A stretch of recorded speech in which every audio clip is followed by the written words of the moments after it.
Hi, welcome to Cauldron Brew. I am Jay Woodwolf, and I'm here with my good friend and co-host Julie Rockwell. Hi, Julie.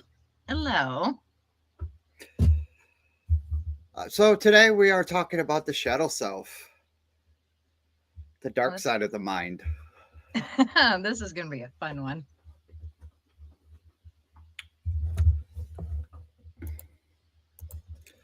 So, what do you know about the shadow self? Excuse me. It's basically all the work that you need to do. Uh the darker parts of you that you don't want to acknowledge a lot of the times, and to basically you want to work on yourself to be a better person overall for you, you know, is the small bit of it.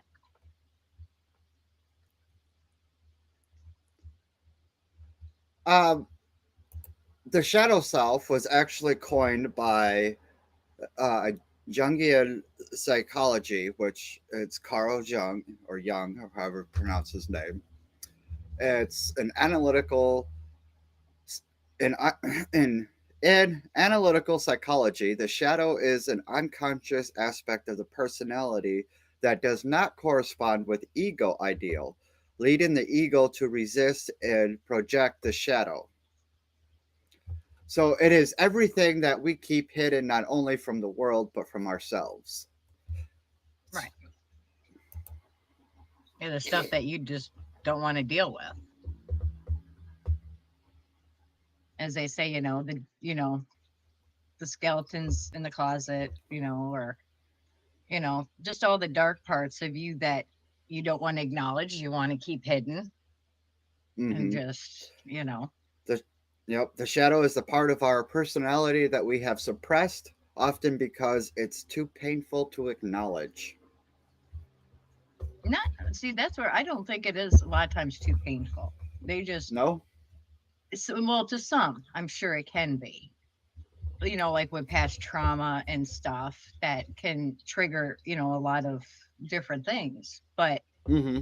for the most part, people don't want to acknowledge that they may have issues that they got to work on, that they would rather just, no, I'm good, I'm fine, you know, even to themselves. Mm-hmm. They like to lie to themselves about it.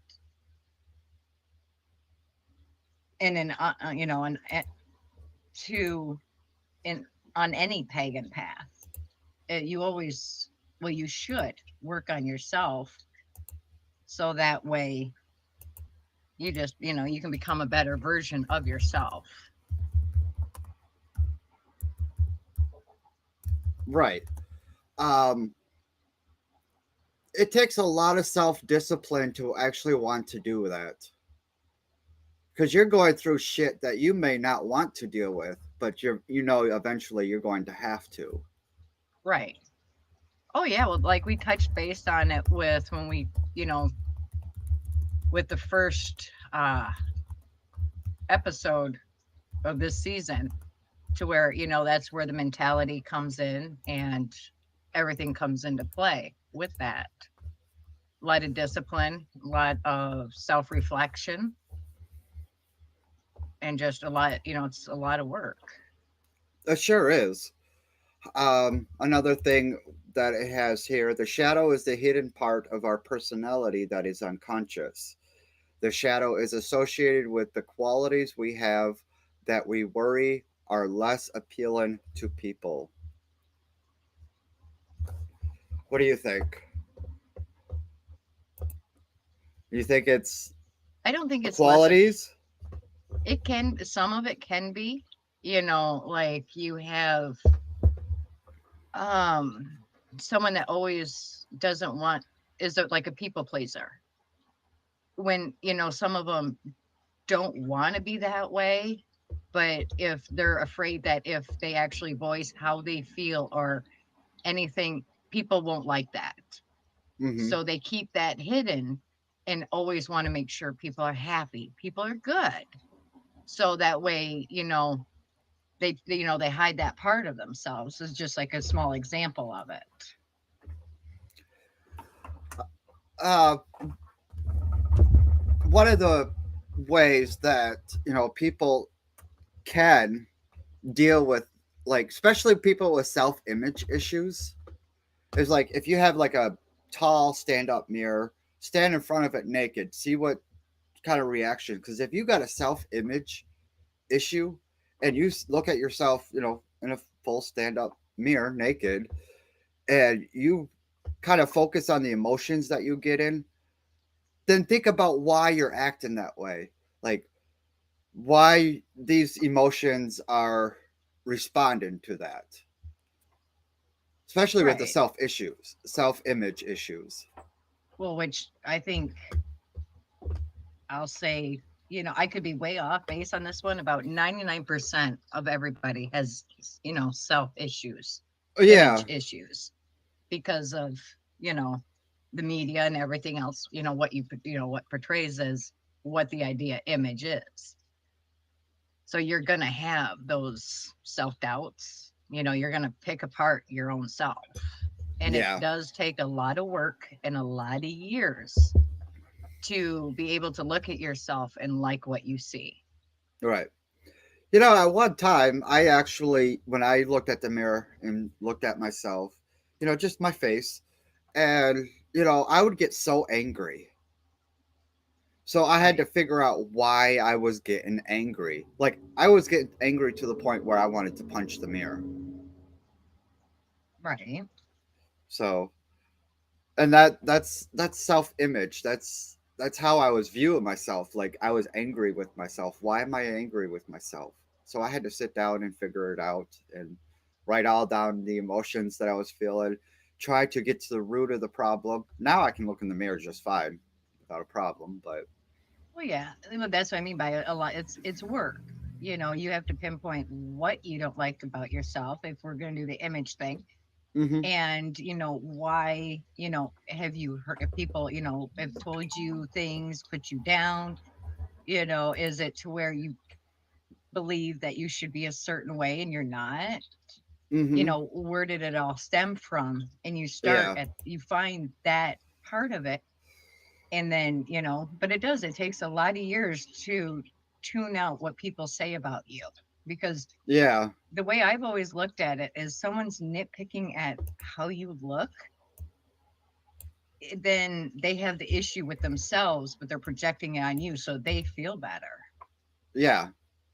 And, that's where it comes into with the shadow work of yourself. You have to basically, you know, conquer the fears, the demons, everything that's inside you that you want to keep hidden. Oh, most definitely. But as a magician of any type, a magic practitioner of any kind, whether you're traditional Wiccan, like, or like yourself, a necromancer, or you're a voodoo practitioner, it doesn't matter. You have to figure out these triggers to locate all your weaknesses within your mind and kind of go through the junk drawer and figure out, okay, why is this in there? Well, yeah, because everything is mental. Mm-hmm. Everything, fear is mental. Everything that, you know, now I'm not saying trauma, that's a whole different aspect and a whole different talking point. But for the most part, it's, everything is mentally or mental. And you have to mentally work through your issues to where you get to that point, and it can take years. Mm-hmm. But you have to do it, even as I always did for a long time. I had a journal every time I was down or I didn't like something about myself that day or whatever. I'd write just little, bullet little points of what was going on that day, who said, someone said something and made me feel this way. And then over time I've looked to where I got to the point to where I didn't care what people said about me. That was Yeah. their issue with, they had their own issues. And, a lot of times they were projecting onto me excuse me, their own fears, their own insecurities. And because it took me close to 20 years to be happy with myself, to like who I am. Right. And it's not an easy task because digging into your unconscious junk drawer, so to put it, there's things in there that like you'll find out about yourself and you're like, wow, that was actually in there.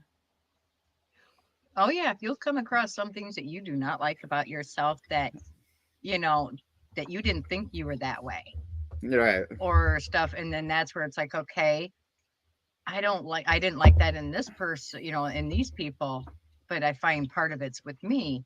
Mm-hmm. And then you start working on yourself. That's where you better yourself to not be that way. Right. What is some steps that you could take to kind of deal with some of the junk? Now, for me, because it's not going to work for everybody, you know what, but some of the basic steps that I took that might help is every day you write a post, excuse me, excuse me, on a post it, one thing that you like about yourself, and you put it on a mirror. So every time, like in the bathroom or somewhere to where you pass by that all day long, or in the kitchen or wherever, something that you like about yourself. And but it has to be positive, everything has to be positive. So every time you see that, it reminds you, you know, it could be something to where, right, my hair looks really great today. And no matter how you're feeling, you'll see that and you're like, I like that. It's those little small reaffirmings that are positive, Mm-hmm. that, no, or you can write down what I wrote down. No matter what anyone says, you are beautiful. And it's just those little bits that can help you over time to where you wake up and you're like, I don't care what anyone says. I feel good. Right. You're going to have off days, that's normal. But, if, in this day and age, if you, save up money and then once a month, treat yourself to an outfit or whatever you like, a book, a candle, something that makes you feel good, the scent. And then just, treat yourself, because you have to be kind to yourself. And to get through those dark moments that you're going to be digging into, you have to balance it with something positive Right. to help you pull through it.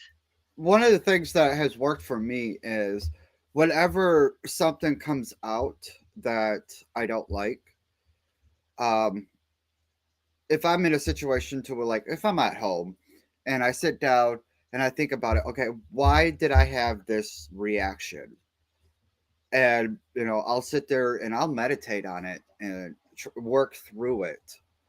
Okay, and then eventually, by doing that, I notice what happens is I'll start getting to the root of it. Okay, this is the cause. Now what can I do to change it?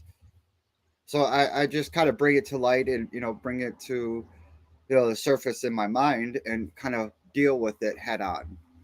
Right. Well, yeah, it's to where, meditation's always good, but you have to, you know, be ready to be able to, no matter what you come across in the darkest recess of your mind, Mm-hmm. you have to make sure that you always balance it. Because if you don't, you can find stuff that you don't like and it can tear you apart. Oh, most definitely. And then because then the self doubt, the self loathing, everything can come to the surface. But then if you don't balance it, you can't address it. Mm-hmm. Um, what are some other steps that a person can take? See. Hmm.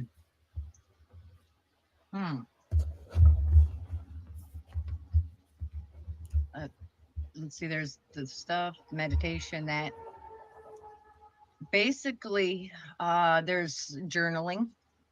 You can do a journal, and to where no one else sees it but you write, you can write down things that you're reflecting on, and then you can go back to it if you don't want to address it at that time. You just mark it in this, section, later.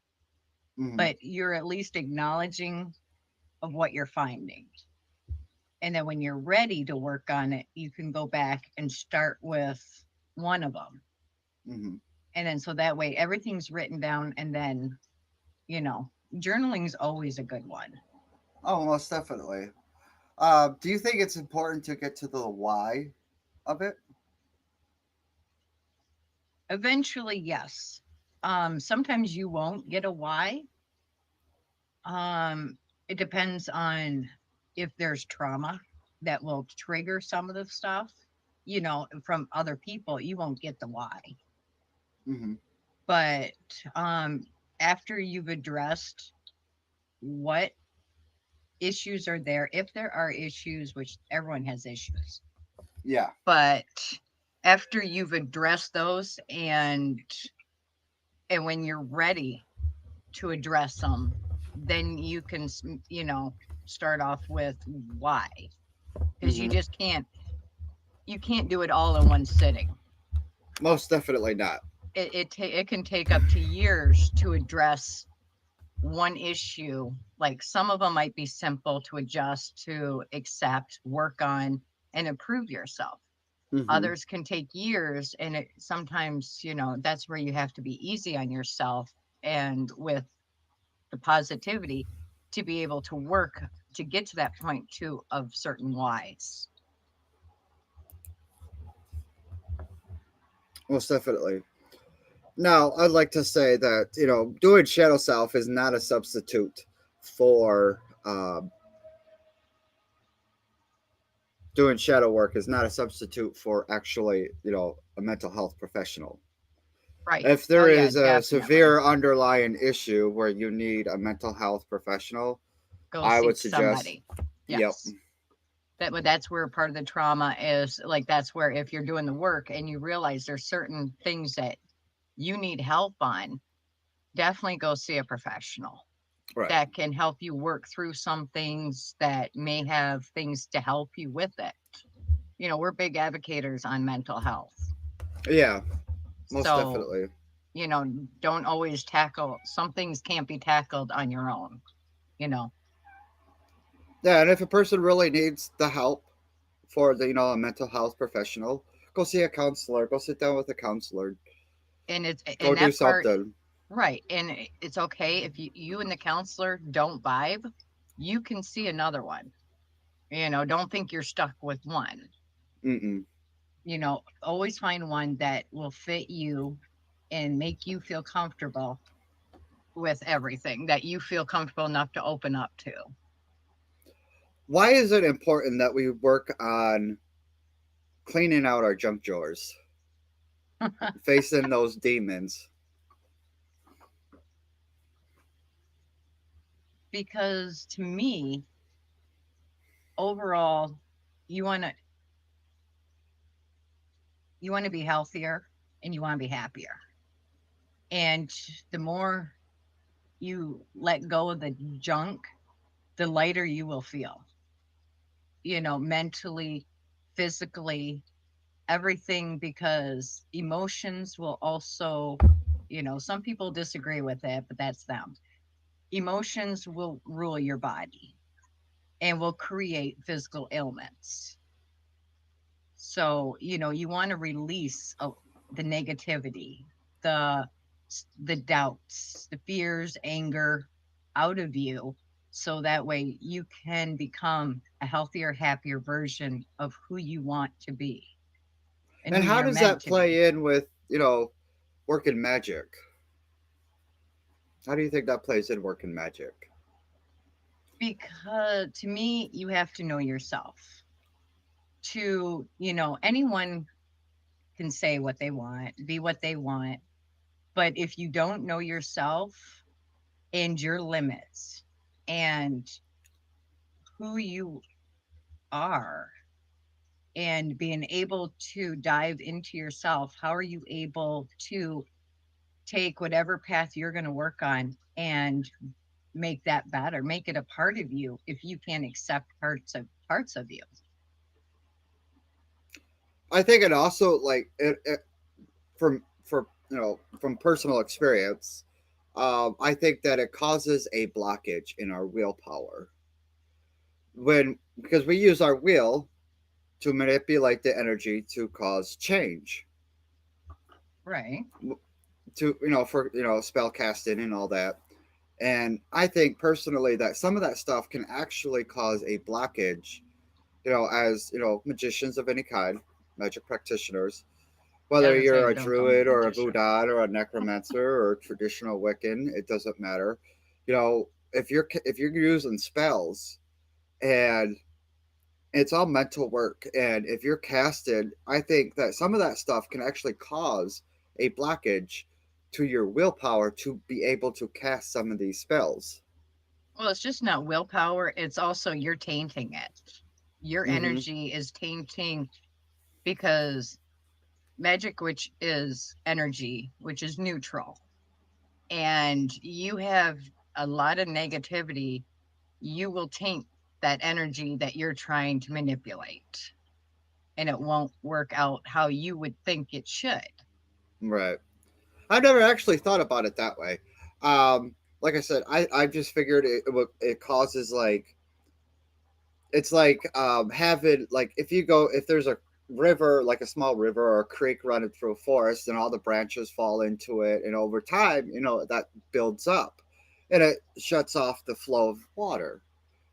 And I think of it like that, where the water is the energy, and whereas the branches and all the other debris that is coming off of the trees, kind of builds up in the river over time, or the stream, the creek.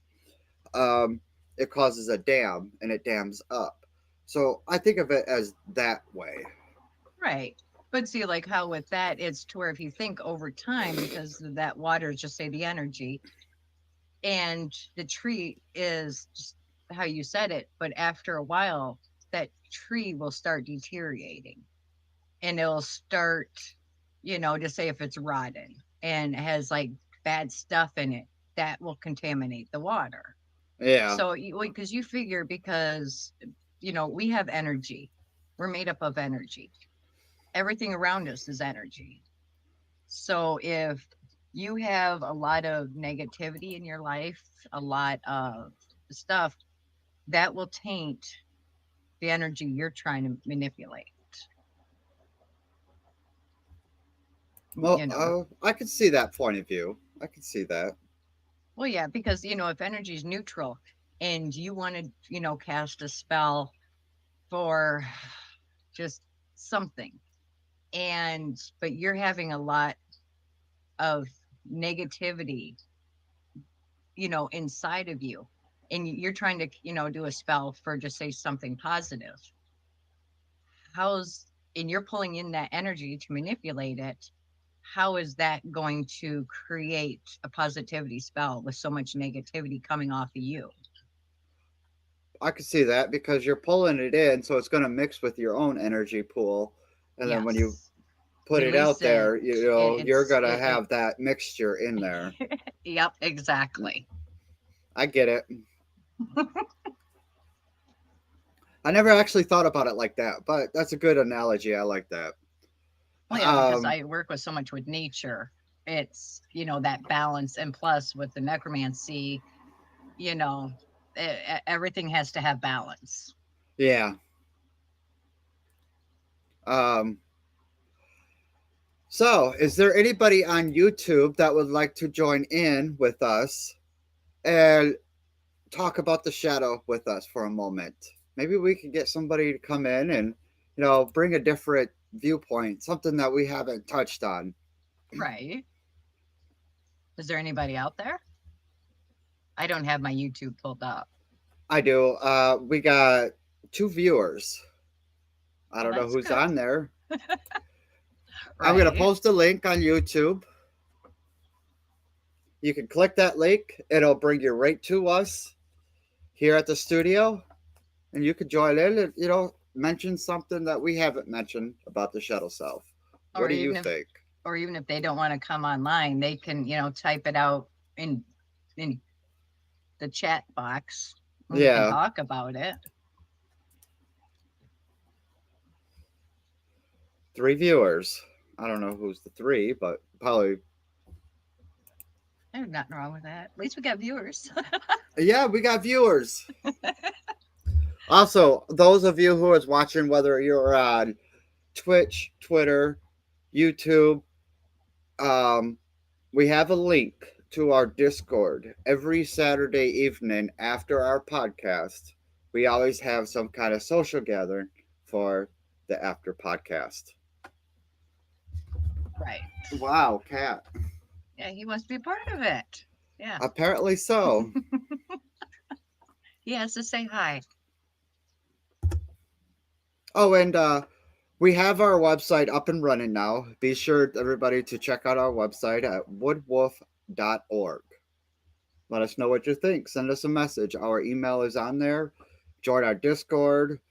All the channels on our Discord server are open to everybody to respond with. Yeah.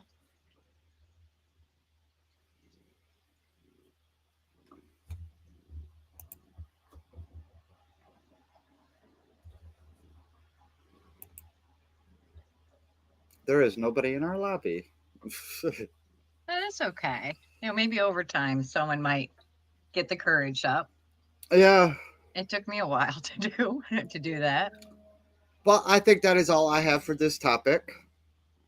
Yes. I'm going to All leave for our website on YouTube, woodwolf.org. Be sure to check us out, Woodwolf Pagan Fellowship. We do offer quite a bit. Come and join us. Help us build our own community. Well, it was good talking with you and hanging out with you once again, Julie. no, it was good talking with you too. I know next Saturday at 7 we'll be back with uh what is it? The The mysteries Mel of the mail. Mysteries. Yep. Yep. Yeah, we'll have a guest on that one. Yes. Bakara is returning, or Jason. He is returning. He did the Norse pagan episode with us. Uh, so he's going to be returning to help us do the Mel Mysteries next week. Yes. Well, I sit back and not say much.